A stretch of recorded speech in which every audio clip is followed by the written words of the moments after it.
அதான் சொல்றாங்கல்ல, அப்புறம் என்ன? உன்னாலதான் வருண் இந்த நிலைமைக்கு ஆளாயிருக்கான். கல்யாணத்துக்கு முன்னாடி நான் வந்திருந்தேன்னா சத்தியமா இந்த கல்யாணத்தை நடத்த விட்டுருக்க மாட்டேன். வருணுக்கு வாக்கப்பட்டுட்டு அருண் பின்னாடி சுத்திட்டு இருந்தா வருணுக்கு ஹார்ட் அட்டாக் வராம வேற என்னடி வரும்?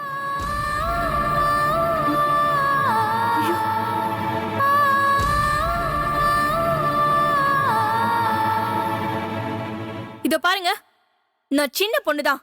ஓங்கி அரைஞ்சுன்னு வச்சுக்கோங்களேன், உங்களுக்கு தான் அசிங்கம்.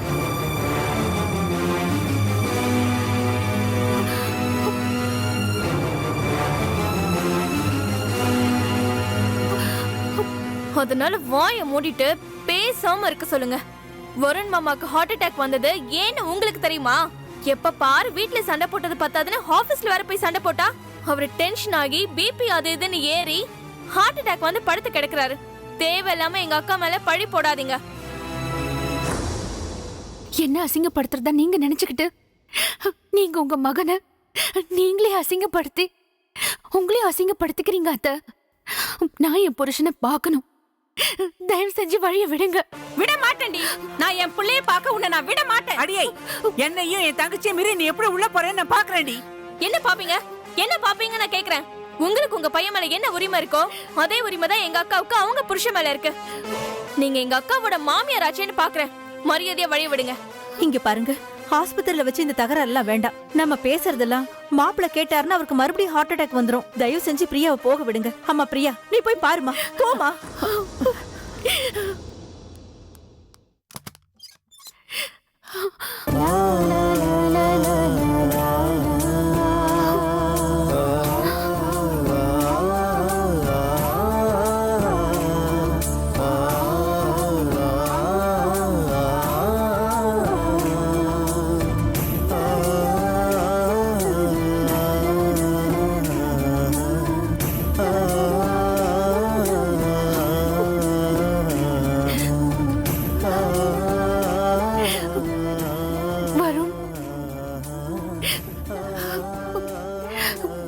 இந்த நேரத்துல நான் உங்க கூட இருக்க முடியாம போச்சு. உங்க ஜாதகத்துல தோஷம் இருக்குன்னு ஜோசியர் சொன்னதுனால நீங்க நல்லா இருக்கணும்னு நினைச்சு நான் நம்ம குலதெய்வம் கோயிலுக்கு போய் ஒரு கடுமையான விரதம் இருந்து நேர்த்தி கடன் செலுத்திட்டு வந்திருக்கேன். அதுக்குள்ள உங்க அம்மா என்ன ஏதேதோ சொல்றாங்க. வருண் அழகு பிரியா, எங்க அம்மா ஏதாவது சொல்லிட்டு போட்டோம், அதெல்லாம் நீ மனசுல வச்சுக்காத பிரியா. இல்லங்க வருண், உங்களுக்கு ஹார்ட் அட்டாக் வந்ததுக்கு காரணம் நான் தானே சொல்றாங்க. இல்ல பிரியா, அது என்னால தாங்கிக்க முடியல வருண். நான் ஒரு பொண்டாட்டியா உங்களுக்கு எந்த துரோகமும் செஞ்சது இல்லையே.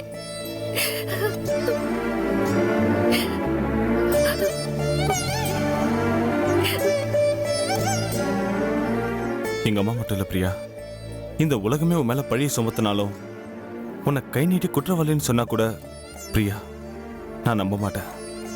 நான் அந்த அளவுக்கு உன் மேல நம்பிக்கை வச்சிருக்கேன் பிரியா.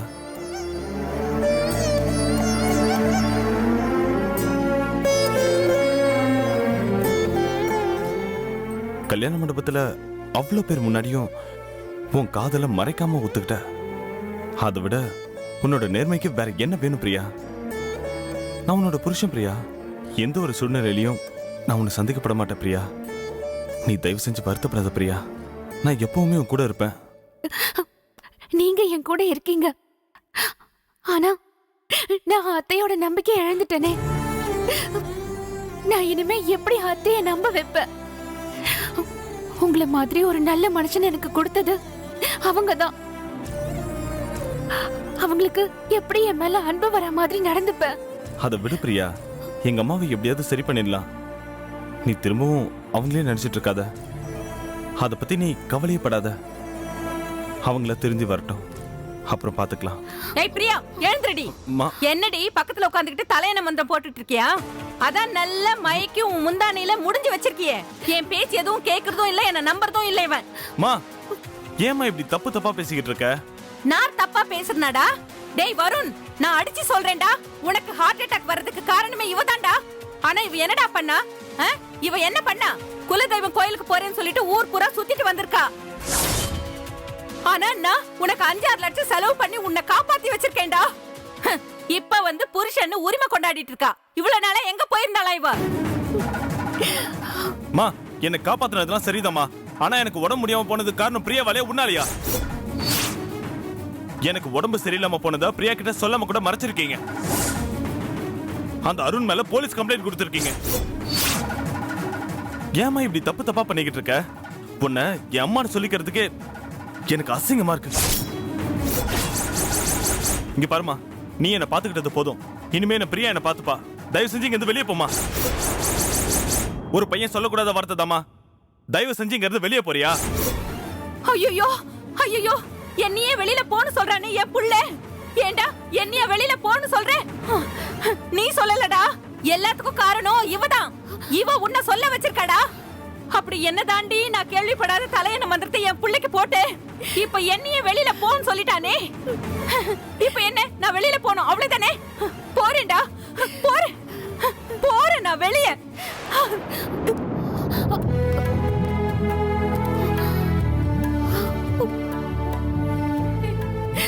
பிரியா, இங்க வா. வா பிரியா. அம்மாவோட சுபாவம் அது அப்படிதான் பிரியா. அவங்க பண்றது மனசுக்கு கஷ்டமா தான் இருக்கும். அதை நீ ஒன்றும் பெருசா எடுத்துக்காத ப்ளீஸ். வா, உட்காரு உட்காரு. அழாத பிரியா. அருணை பாத்தியா? நான் ஏன் அருணை பார்க்கணும்? இங்க பார் பிரியா, எங்க அம்மா என்ன எந்த ஹாஸ்பிட்டல்ல சேர்த்திருக்காங்கன்னு யாருக்குமே சொல்லாம மறைச்சிட்டாங்களாம். அது அருண் தான் கண்டுபிடிச்சு உங்க குடும்பத்துக்கு சொல்லியிருக்காரு. ஏன் நம்ம கீர்த்தனாவையும் அவர் தான் கூட்டிட்டு வந்திருக்காரு. எல்லாத்துக்கும் மேல நீயும் நானும் நல்லா இருக்கணும்னு சொல்லி கோவிலுக்கு போய் அர்ச்சனை பண்ணி சந்தன காப்பெல்லாம் பண்ணிட்டு வந்திருக்காரு. நீ தான் அருணை அவசரப்பட்டு திட்டிட்ட. அருண் இங்கதான் பிரியா இருக்காரு. அவர்கிட்ட போய் ஒரு வார்த்தை சாரி சொல்லிட்டு வா பிரியா.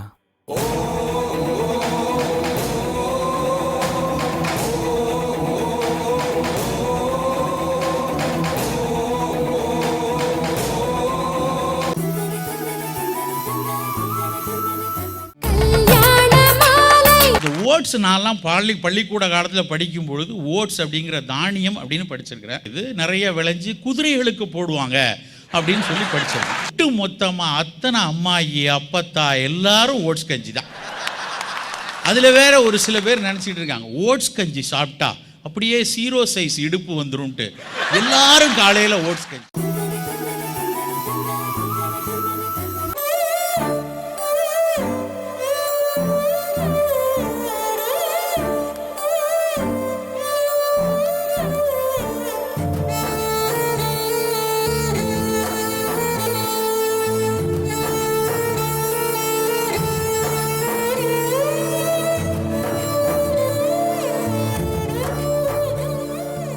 அருண்,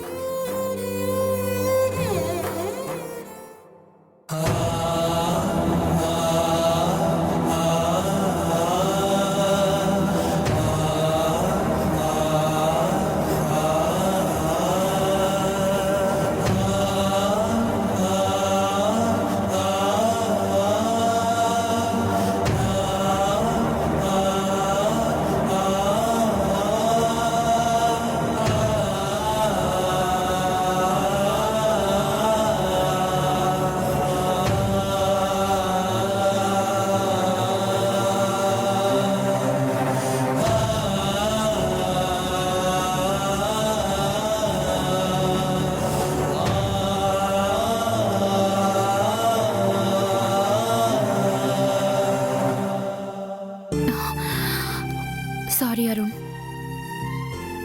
இப்போ எதுக்கு சாரி கேட்குற? சாரி கேட்குற அளவுக்கு இப்போ என்ன நடந்துச்சு? உங்க மனசை புரிஞ்சுக்காம உங்களை நான் ரொம்ப கஷ்டப்படுத்திட்டேன். வருண் எல்லாத்தையும் சொன்னாரு. எங்களுக்காக ரொம்ப கஷ்டப்பட்டிருக்கீங்க. வருண் எந்த ஹாஸ்பிட்டல்ல இருக்காருன்னு கண்டுபிடிக்க ரொம்ப மெனக்கட்டு இருக்கீங்க. என் அத்தை மேல போலீஸ் கம்ப்ளைண்ட் பண்ண விடாம கீர்த்தனாவை தடுத்திருக்கீங்க. என் அத்தைய சமாதானப்படுத்திருக்கீங்க. எல்லாத்துக்கும் மேல நானும் வரணும் நல்லா இருக்கணுங்கிறதுக்காக கோயில்ல அர்ச்சனை பண்ணிருக்கீங்க.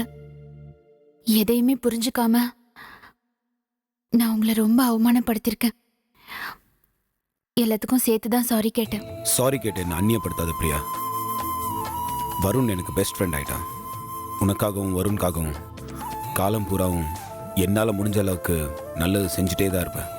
ஓகே அருண், ரொம்ப தேங்க்ஸ். இப்போதான் சொன்னேன் சாரி கேட்டேன் அந்நியப்படுத்தாதன்னு. மறுபடியும் தேங்க்ஸ்ன்னு சொல்லி என்னை அந்நியப்படுத்திட்டே இருக்கிய. நான் எப்பவும் உங்களுக்கு அந்நியம் தான் அருண், அதை நீங்க மனசுல வச்சுக்கோங்க.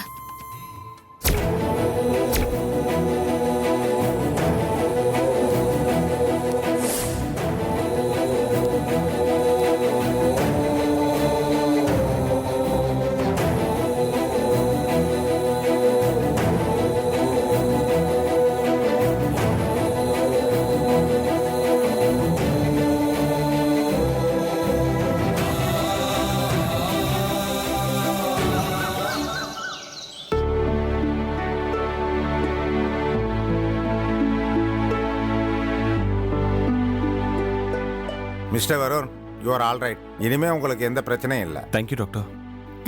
வருணை நாங்க டிஸ்சார்ஜ் பண்ணி கூட்டிட்டு போலாமா? ஓ, தாராளமாக கூட்டிட்டு போகலாமே. இனிமே அவர் உடம்புக்கு எந்த பிரச்சனையும் இல்லை. Thank you doctor. தேங்க்ஸ்.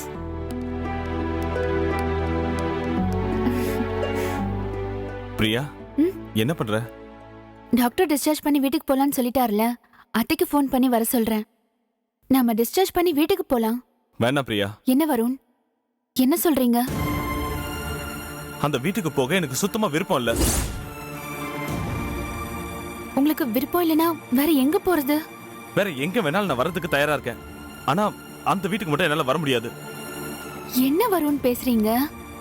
என்னாலதான் உங்களுக்கு ஹார்ட் அட்டாக் வந்துருச்சுன்னு அத்தை என் மேல ரொம்ப கோவமா இருக்காங்க. இப்போ உங்களை டிஸ்சார்ஜ் பண்ணி வேற இடத்துக்கு கூட்டிட்டு போனா அத்தை சும்மா இருப்பாங்களா? அவங்களுக்கு இருக்கிறது நீங்க ஒரே பையன். உங்களை பிரிஞ்சு அவங்களால எப்படி தனியா இருக்க முடியும்? என் பையனை பிரிச்சு தனியா கூட்டிட்டு போயிட்டேன்னு எனக்கும் அவங்களுக்கும் பிரச்சனை தானே வரும். அவங்களை எப்படி பழைய மாதிரி கொண்டு வர்றதுன்னு நானே வழி தெரியாம முழிச்சிட்டு இருக்கேன். நீங்க வேற எதுக்கு புது பிரச்சனையை கிளப்பி விடுறீங்க? எவ்வளவு பிரச்சனையா இருந்தாலும் நம்ம வீட்டோட வச்சுக்கணும். வெளியில தெரிஞ்சா யாருக்கு அசிங்கம்? நமக்கு தானே. என்னதானே எல்லாரும் தப்பா நினைப்பாங்க. அதெல்லாம் முடியாது வருண். உங்க எண்ணத்தை மாத்திக்கங்க. நாம டிஸ்சார்ஜ் ஆகி வீட்டுக்கு தான் போறோம். அதெல்லாம் சரிப்பட்டு வராது பிரியா. என்னால அந்த வீட்டுல நிம்மதியா வாழவே முடியாது. என் நிம்மதியெல்லாம் மொத்தமா போயிடுச்சு. இனிமே அதை பத்தி என்கிட்ட சுத்தமா பேசாத. அக்கா, இப்ப எதுக்கு மாமாவை ஃபோர்ஸ் பண்ணிட்டு இருக்க? அவர்தான் வீட்டுக்கு வர விருப்பமே இல்லைன்னு சொல்லிட்டாருல்ல. திரும்ப திரும்ப எதுக்கு அந்த வீட்டுக்கு போலான்னு சொல்லிட்டு இருக்க? விருப்பம் இருந்தாலும் இல்லைனாலும் வாழ வேண்டிய வீடு அதுதானே. அதை விட்டு வேற எங்க போறது? பிரியா, நீ எதுக்கு இப்ப கவலைப்பட்டு இருக்க? நாம 2 பேரும் தனியா தான் போயிருப்போமே. அப்போ தனி கொடுத்துன போலான்னு சொல்றீங்களா? ஆமா. எனக்கு அதுல சுத்தமா விருப்பம் இல்ல. மத்தவங்க நம்மள பார்த்து தப்பா பேசுவாங்க. மத்தவங்கள பத்தி எனக்கு கவலை இல்ல பிரியா. வீட்ல எந்த பிரச்சனை வந்தாலும் நான் பாத்துக்கிறேன் வருண். ஐயோ பிரியா, நான் சொல்றதை நீ புரிஞ்சுக்கவே மாட்டேங்கிற. நீ கரெக்டா இருந்தாலும் என்னால அங்க கரெக்டா இருக்க முடியாது. எனக்கு எங்க அம்மா முகத்தை பார்த்தாலே ஒரு மாதிரி டென்ஷன் ஆகுது. வீட்டுக்கு போனா எனக்கு பிபி தான் ரைஸ் ஆகுமே தவிர என்னால குணமாக முடியாது. திரும்ப ஹார்ட் அட்டாக் வந்து இந்த மாதிரி தான் படுத்து கிடப்பேன். வருண், நான் அமைதியா இருக்கணும், கொஞ்ச நாள் வாழணும்னு ஆசைப்படுறேன் பிரியா. அதுவும் உனக்காக வாழணும்னு ஆசைப்படுறேன் பிரியா. எங்க அம்மா கூட இருந்தா என்னால நிம்மதியாவே இருக்க முடியாது. எனக்கு தெரிஞ்சு நம்ம 2 பேரும் தனி கொடுத்துன போறதுதான் பெட்டர். அக்கா, மாமா சொல்றதுதான் கரெக்ட். பேசாம தனி கொடுத்துன போயேன்.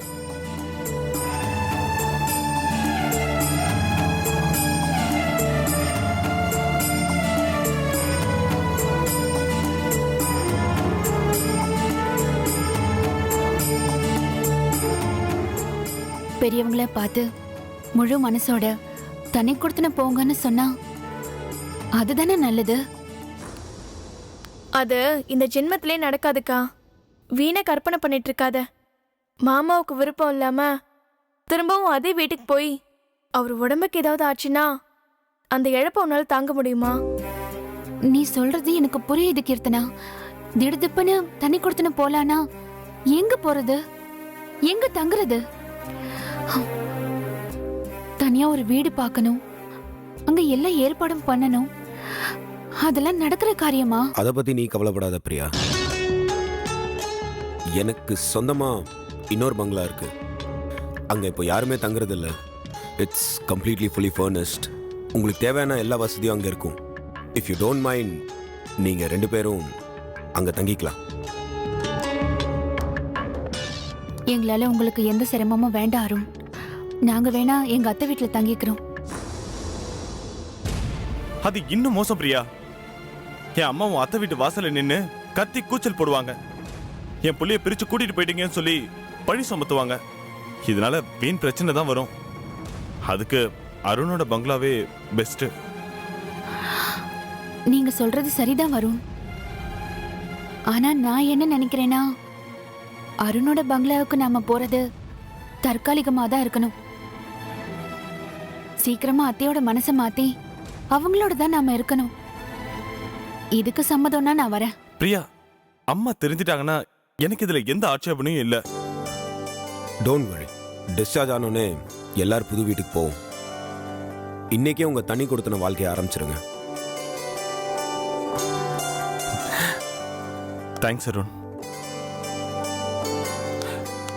All the best. All the best.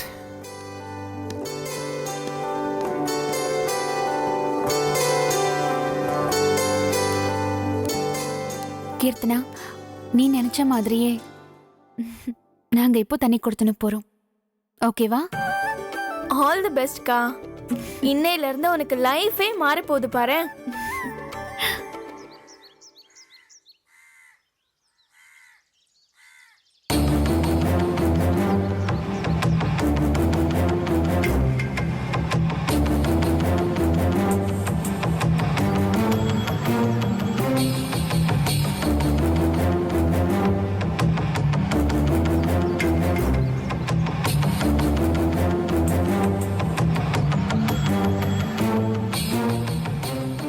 இப்ப என்னக்கா பண்றது? வருணை பாக்குறதுக்கு அந்த பிரியாவை விடக்கூடாதுன்னு நினைச்சோம். ஆனா அதையும் மீறி அந்த பிரியா ஹாஸ்பிட்டலுக்கு வந்துட்டா. பிரியா கிட்ட ஏன் இந்த விஷயத்த சொல்லலன்னு வருண் நம்ம மேல ரொம்ப கோவமா இருக்கான். நாம ஒண்ணு நினைச்சா அது ஒண்ணு நடக்குது. அந்த பிரியா எப்பவுமே வருண் கூடவே உட்கார்ந்துட்டு இருக்கா. நாம வேற தெரியாதனமா ஹாஸ்பிட்டல்ல இருந்து வருண் கிட்ட கோச்சுக்கிட்டு வந்துட்டோம். அதுக்குள்ள அவ என்னெல்லாம் பேசி மனசை மாத்திருவாளோ, எனக்கு என்ன பண்றதுன்னே தெரியலக்கா. அதுக்கு நாம இடம் கொடுக்க கூடாது கீதா. இந்த சந்தர்ப்பத்தை பயன்படுத்தி அவன் நம்ம பையனை மயக்கி வருணை நம்ம கிட்ட இருந்து பிரிச்சாலும் பிரிச்சிருவா. ஐயோ, என்னக்கா என்னெல்லாமோ சொல்லி பயமுறுத்துற. இப்ப என்ன பண்ணலாம்னு சொல்லுக்கா. ஒன்னும் கவலைப்படாத, நான் இருக்கேன். இப்பவே நம்ம 2 பேரும் ஹாஸ்பிட்டலுக்கு போறோம். டாக்டரை பார்த்து வருணை டிஸ்சார்ஜ் பண்ணி நாங்க வீட்டுக்கு கூட்டிட்டு போறோம்னு சொல்றோம். சரின்னு சொல்லிட்டாருன்னு வை, உடனே வீட்டை கூட்டிட்டு வந்துருவோம். பிரியா இந்த வீட்டுக்குள்ள எப்படி வரான்றத பாத்துடலாம். பிரியா கூட வருண் இருந்தா தானே நம்ம மேல கோவப்படுவான். அவ இல்லைன்னா நாம சொல்றது தானே வருண் கேட்பான். பிரியாவை வீட்டுக்குள்ள வரக்கூடாதுன்னு சொல்றதுக்கு உனக்கு முழு உரிமையும் இருக்கு. அதை தடுக்க யாராலையும் முடியாது. ஏன்னா வருண் ஓம் புள்ள. நீ என்னதான் சொன்னாலும் எனக்கு மனசு ஆறலக்கா. அந்த அருண் பையனும் கீர்த்தனாவும் என் பையன்கிட்ட தப்பு தப்பா சொல்லி என்ன பார்த்து என் பையன் நீ தாய் இல்ல பேயின்னு சொல்லிட்டான்க்கா. நீ இங்க இருக்கவே இருக்காத, வெளியில போன்னு சொல்றான். அது மட்டுமா என்ன பாத்துக்க என் பொண்டாட்டி இருக்கா அப்படின்னு சொல்றான்க்கா. நாம கொஞ்சம் தாமதம் பண்ணா கூட வருண் நம்ம கைய விட்டு போயிடுவான். நாம 2 பேரும் நேரா போய் டிஸ்சார்ஜ் பண்ணி குண்டு கட்டா வருணை தூக்கிட்டு வந்துருவோம். வா போலாம் கீதா.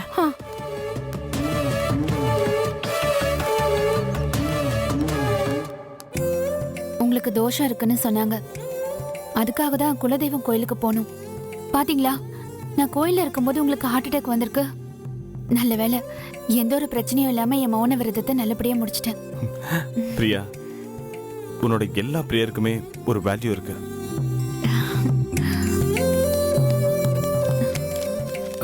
சிஸ்டர், இது எல்லா பில்ஸுமே செட்டில் பண்ணியாச்சு. ஓகே சார், நீங்க கூட்டிட்டு போலாம். யா, தேங்க்ஸ். பிரியா, இதில் பில்ஸ் ரிப்போர்ட் எல்லாமே இருக்கு. ஃபார்மல் செக்கப் எதுவும் வேண்டாங்கிறாங்க. பட் எதுக்கும் 1 மாதத்துக்கு அப்புறம் ஒரு ஃபார்மல் செக்கப் பண்ணிக்கோங்க. Else in that every thing is fine. Discharge பண்ணி கூட்டிகிட்டு போகலான்னு சொல்லிட்டாங்க. என்னடா என்ன நடக்குதுங்க? என்ன ரிப்போர்ட் இது? என்ன இது? மா டிஸ்சார்ஜ் பண்ண சொல்லிட்டாங்கம்மா. டிஸ்சார்ஜ் பண்ண சொல்லிட்டாங்களா? டேய், யாரும் என்கிட்ட ஒரு வார்த்தை கூட சொல்லலையே. மா டாக்டர் சொல்லிட்டாங்கம்மா டிஸ்சார்ஜ் பண்ண சொல்லி. இப்போ வீட்டுக்கு போக வேண்டியதுதான். சரி வா, வீட்டுக்கு போலாம். இல்லம்மா, நான் வீட்டுக்கு வரல. வீட்டுக்கு வரலையா? வீட்டுக்கு வரலன்னா எங்கடா போற? மா நான் தனி கொடுத்துன்னு போறதா முடிவு பண்ணிட்டேன்.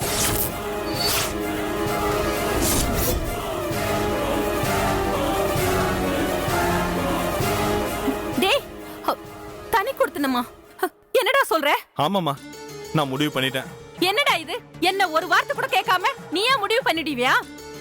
ஏண்டி ஏண்டி நீதான் இதெல்லாம் சொல்லி கொடுத்தியா அவனுக்கு? ஐயோ அத்தை, எனக்கும் இதுக்கும் எந்த சம்பந்தமும் இல்ல. தனி கொடுத்துன போக வேண்டான்னு நான் எவ்வளவோ சொல்லி பார்த்தேன், முடியல. அதான் இவர் போக்கிலேயே போயிட்டேன். மா இப்ப எதுக்கு நீ அவன் மேல பாயற? நியாயமா பார்த்தா கல்யாணத்துக்கு அப்புறம் நீ எங்க 2 பேரும் தனி கொடுத்து வச்சிருக்கணும். ஏன் எப்ப பார்த்தாலும் பிரியாக்கும் உனக்கும் பிடிக்கல? அவளை சந்தேகப்பட்டுக்கிட்டே இருக்க. அவள உன மாதிரி ஒரு பொண்ணு தானம்மா. அவகிட்ட எப்ப பார்த்தாலும் பிரச்சனை பண்ணிக்கிட்டே இருந்தா அப்புறம் எப்படிமா இருக்க தோணும்? எனக்கு எப்படிடா பிடிக்கும்? எனக்கு எப்படி பிடிக்கும்? தோ ஹாஸ்பிடல் வரைக்கும் வந்திருக்கான் பாரு. இவன் கூடயே பொழுதன்னைக்கு ஊரை சுத்திட்டு இருந்தா எனக்கு பிடிக்குமா? இதான் இதுக்காக தான் நான் தனி கொடுத்து போறதுன்னு முடிவு பண்ணிட்டேன். அது இருக்கட்டும்டா. அதுக்காக நீ தனி கொடுத்துட்டு போயிடுவியா? எனக்கு தெரிஞ்சு நான் ஒரு தப்பும் பண்ணலடா. நீ என்னமா தப்பு பண்ணல? கல்யாணத்துக்கு அப்புறம் எங்களை நிம்மதியா வாழ விட்டியா? இல்லையேம்மா, பிரச்சனை மேல பிரச்சனை பண்ணிக்கிட்டே தானே இருந்த. நான் கற்பனை பண்ண வாழ்க்கை, சந்தோஷம் எல்லாமே தொலைஞ்சு போச்சுமா. என் நிம்மதியா போனதுனாலதான் நான் ஹார்ட் அட்டாக் வந்து இந்த ஹாஸ்பிடல் அட்மிட் ஆகிற அளவுக்கு நீ கொண்டு வந்துட்டமா. அப்போ எல்லாத்துக்குமே காரணம் நான் தானே சொல்றியா? அம்மா இங்க பார், இனிமே அந்த வீட்டுல நான் உன் கூட வந்து இருந்தா என் உயிர் போயிடுமா.